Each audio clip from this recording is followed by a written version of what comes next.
Mesdames et messieurs, bonjour et bienvenue pour cette nouvelle édition de Midi au Caire pour ce lundi, le 21 octobre 2019.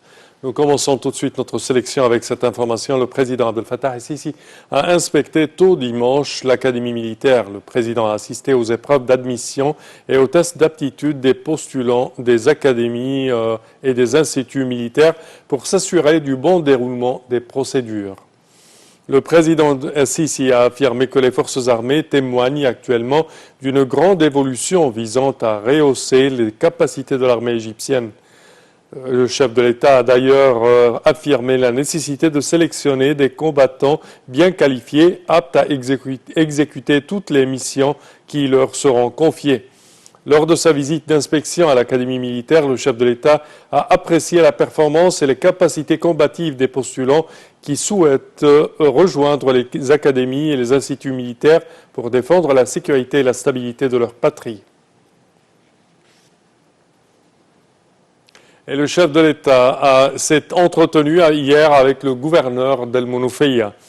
Selon le porte-parole de la présidence, l'ambassadeur Bassam Radi, la réunion a porté sur les efforts déployés pour développer l'artisanat dans le gouvernorat d'El Mounofia. Le gouverneur a présenté des exemples de l'artisanat au président Sisi ainsi qu'un rapport détaillé sur l'infrastructure et la main-d'œuvre travaillant dans cette industrie. Et le président Abdel Fattah el-Sisi co-préside avec son homologue russe le sommet Russie-Afrique organisé dans la ville russe de Sochi du 23 au 24 octobre. En marge de ce sommet se tient un forum économique axé sur la promotion des relations économiques et la coopération dans les domaines humanitaires et sociaux entre la Russie et le continent africain. Le site officiel du sommet a publié un mot du président el-Sisi en sa qualité de président de l'Union africaine. Dans son mot, le président a dit que le sommet vise à mettre en place un contour intégral pour booster les relations russo-africaines vers des horizons de coopération. Le chef de l'État a indiqué que les pays africains et la Russie avancent sur un terrain d'action commun basé sur les principes de respect du droit international, de l'égalité et la non-ingérence dans les affaires des autres pays. Le chef de l'État a ajouté que les pays africains disposaient d'un potentiel et de capacités énormes qui les qualifieraient, une fois optimisés, à figurer dans les rangs des puissances économiques émergentes. Et le président Abdel Fattah el-Sisi a affirmé le rôle pivot joué par les cours constitutionnelles suprêmes pour la protection judiciaire des citoyens dans le cadre de la légitimité constitutionnelle, et ceci à l'occasion de la célébration du jubilé d'or de la Cour constitutionnelle qui a sauvegardé les principes de la justice et de la liberté en Égypte. Et pour plus de détails, voici un compte rendu. Les activités de célébration du jubilé d'or de la création de la Haute Cour constitutionnelle suprême, la HCC d'Égypte, présidée par le conseiller Saïd Mari, ont été lancées sous les auspices du président Abdel Fattah el-Sisi. Ont assisté à la célébration 48 délégations représentant les cours constitutionnelles et suprêmes de plusieurs pays arabes, africains et étrangers, ainsi que les ministres de la Justice, des WACF, de la planification, du suivi et de la réforme administrative des transports, à côté de nombreux chefs et représentants de différents organes judiciaires. Le président Abdel Fattah el-Sisi avait affirmé le rôle pivot joué par les cours constitutionnelles suprêmes pour la protection judiciaire des citoyens dans le cadre de la règle de la légitimité constitutionnelle réalisant l'équilibre entre les droits et les libertés des citoyens et le fonctionnement des pouvoirs publics. Le chef de l'État avait reçu les présidents des cours constitutionnelles suprêmes participant à la célébration internationale du jubilé d'or de la justice constitutionnelle égyptienne. Au cours de la réunion, le président a exprimé sa fierté et celle de tous les Égyptiens à l'égard de la Cour constitutionnelle suprême et de son expérience et de ses traditions judiciaires bien établies qui ont permis de surmonter nombre de défis ces dernières années afin de faire respecter les principes de justice ainsi que sa forteresse pour protéger les droits et les libertés. Le président a souligné l'importance de sensibiliser le peuple au renforcement du rôle du droit et des institutions judiciaires afin de permettre aux États de relever efficacement les défis qui menacent leur entité, notamment le terrorisme et l'idéologie extrémiste, ainsi que de préserver leur sécurité et leur stabilité, ce qui nécessite que les institutions judiciaires contribuent à cette tâche côte à côte avec les autres institutions de l'État afin de consolider les piliers de l'État et de préserver ses droits, ses acquis et sa souveraineté et de protéger le contrat social qui les lie à ses citoyens. Les participants ont également exprimé leur aspiration de tirer profit de l'expérience égyptienne considérée comme un modèle du respect des droits et de l'indépendance du pouvoir judiciaire. Pour sa part, le président de la Cour constitutionnelle suprême a apprécié l'attachement du président Al-Sisi à consolider la sensibilisation du peuple sur le rôle pivot des cours constitutionnelles dans la protection des capacités des États, l'établissement du fondement de la démocratie et le renforcement du développement compte tenu notamment de la position distinguée de la Cour dans la conscience des Égyptiens ainsi que de son succès à répandre les concepts juridiques et constitutionnels dans la conscience de la société égyptienne. Et le Premier ministre, Dr Moustapha Madbouli, a reçu hier le Premier ministre koweïtien, Cheikh Jaber Al-Mubarak Al-Hamad Al-Soubah, à son arrivée à l'aéroport du Caire à la tête d'une délégation de haut niveau. Le porte-parole du Conseil des ministres, le conseiller Nader Saad, a déclaré que cette visite s'inscrivait dans le cadre des liens étroits et historiques reliant les deux pays. Il a souligné que le Premier ministre a examiné avec son interlocuteur les moyens de consolider la coopération et le partenariat bilatéral et le développement de la situation régionale et internationale. Les deux responsables doivent signer plusieurs accords et mémorandums d'entente visant à booster la coopération bilatérale dans les différents domaines.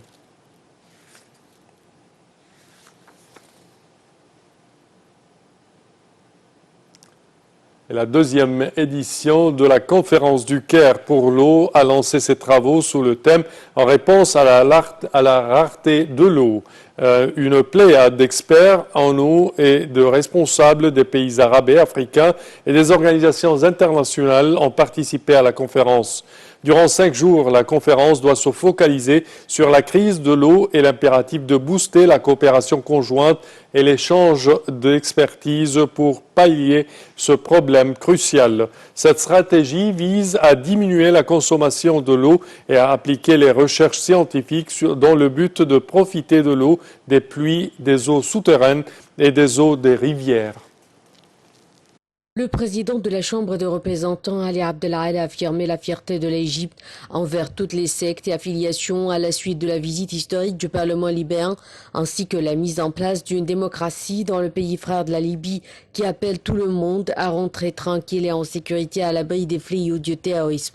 La Chambre des représentants a reçu en présence du vice-secrétaire du Conseil une délégation de haut niveau du Parlement de l'État frère de Libye, présidé par le premier député Fawzi Al-Nouari dans le cadre des séances de dialogue national des membres du Parlement libyen.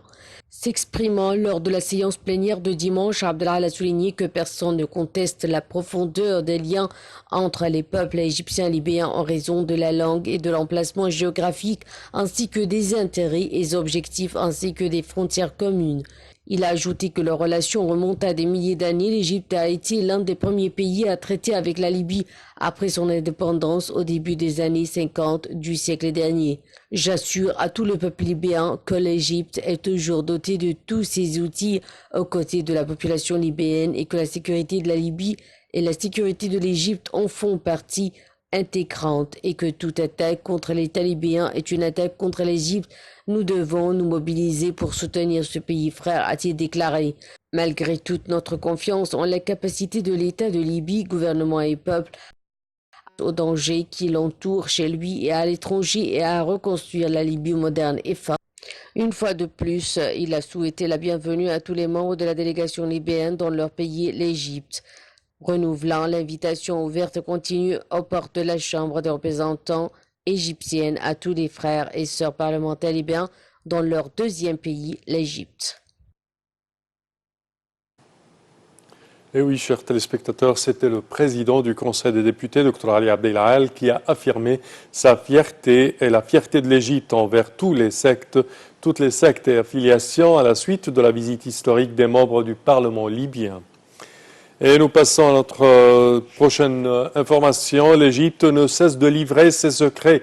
30 sarcophages en bois peint de plus de 3 millions ont été découverts à Luxor, dans le sud de l'Égypte. Jaune, rouge et vert, les couleurs et les traits noirs sont intacts sur les bois des sarcophages qui arborent toujours de nombreux hiéroglyphes, des divinités égyptiennes, des oiseaux, des serpents ou encore des fleurs de lotus. Les sarcophages ont été découverts dans la nécropole de Al-Asasif, près de la vallée des rois sur la rive occidentale du Nil.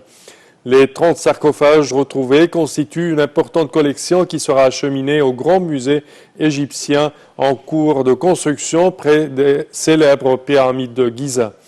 Pour mieux nous parler de cette découverte merveilleuse, nous avons le plaisir, chers téléspectateurs, d'avoir en ligne M. Hazm El-Skandarani, qui est expert en tourisme. Bonjour, M. Hazm. Bonjour, monsieur.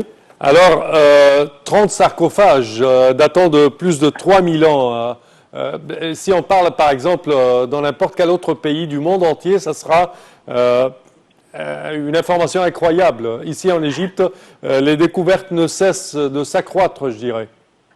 Ça, c'est vrai. Et justement, ça, c'est grâce aux efforts extraordinaires, justement, qui sont menés et commandés par le ministère d'Antiquité. Il y a un mouvement, une vague, justement, de travail sur des excavations partout en Égypte, dans le nord, le sud, l'ouest et l'est. On voit partout des équipes d'excavation et on voit que cette découverte, elle est très particulière. Parce que, déjà, quand on regarde la nature de la découverte en elle-même, c'est une découverte de cachette. La cachette, comme vous venez de dire, ça comprend 30 cercueils en bois peint magnifiques qui appartenaient aux prêtres et aux prêtresses dans la ville de Thèbes, qui était la capitale effectivement de l'Égypte pendant le Nouvel Empire. On voit que c'était 22 momies, ça abrite 22 momies d'hommes, donc qui étaient des prêtres, et 5 momies de prêtresses, de femmes, et 3 momies d'enfants, qui étaient enterrées sous une profondeur d'1 mètre à peu près. Donc c'était très superficiel. Ça, c'était considéré comme un dépôt de momies et qui date de l'époque de la 22e dynastie. Donc là, on parle justement de cette découverte très importante parce que les momies étaient trouvées intactes, ce qui était vraiment une découverte très importante. Quand on regarde l'histoire de ce type de découverte de cachettes, on voit que la plus récente de ces découvertes de cachettes qui contenaient des momies, c'était la découverte du tombeau d'Amenophis II, qui est un tombeau de la vallée des rois, et on l'a trouvé justement en 1891. En 1881, c'était la découverte, effectivement, de la cachette de Der el-Bahari, qui est située justement pas loin du temple de la reine et pas loin aussi de la découverte actuelle dont on parle. Et là, c'était en 1881 et on a trouvé dans cette cachette des momies magnifiques et très importantes, les momies des grands et des célèbres rois de l'Égypte, comme Ramsès II, Toutmosis III. Bien sûr, une grande découverte, c'était bien sûr la plus grande découverte de cachettes à l'époque. Donc on parle vraiment dans une longue période, et ça c'est la première, et ce qui est très spécial, comme pour cette découverte, c'est que le travail était fait à 100% par des Égyptiens. Toutes les autres découvertes, il y avait justement des étrangers. Mais pour cette découverte, c'était une découverte à 100% égyptienne. Parfait. Il y avait des rumeurs, oui. Oui, comment peut-on utiliser ces découvertes pour, je dirais, promouvoir de plus le tourisme en Égypte? Bien sûr, quand on voit déjà le travail qui était fait était magnifique, puisque on a annoncé le travail de communication du ministère d'Antiquité aujourd'hui est un travail extraordinaire grâce à cette équipe qui travaille sous le ministre d'Antiquité très actif, Dr Khaled El-Hanani, et bien sûr le président du Conseil suprême des Antiquités égyptiennes, Dr Mustafa Waziri. Les deux, ils font un travail extraordinaire pour médiatiser et annoncer justement au monde entier ces découvertes importantes. Et là, c'est là ce qui est arrivé exactement avec cette découverte, quand on a invité une conférence de presse à 200 mètres justement de la place du Trouvaille, justement une conférence de presse internationale, et donc tous les correspondants des journaux, des magazines, tout ça, ont été présents et ils étaient éblouis par cette découverte magnifique. Et bien sûr, comme vous venez de dire, justement, il y aura une salle dans le nouveau musée qui va être conçue pour cette découverte importante. Parfait. Je tiens à vous remercier, Monsieur Hazem Skandarani. Merci à vous. Je répète que vous êtes guide touristique et expert en tourisme. Merci à vous. Et pour terminer, chers téléspectateurs, nous passons à notre dernière information. Et pour le volet économique, les indices de la Bourse du Caire ont enregistré hier une hausse collective soutenue par les appréciations internationales à l'économie égyptienne en marge des réunions de la Banque et le Fonds monétaire international, de la Banque mondiale et le Fonds monétaire international, le FMI, à Washington. L'indice principal, le GX30, a haussé d'environ 0,24% pour clôturer à 14 239 points. Les indices secondaires, le GX70 et le GX100, ont également haussé d'environ 0,38% et 0,52%. Le capital du marché a gagné d'environ 717 milliards 800 millions de livres égyptiennes après les transactions qui ont atteint 1,4 milliard de livres égyptiennes.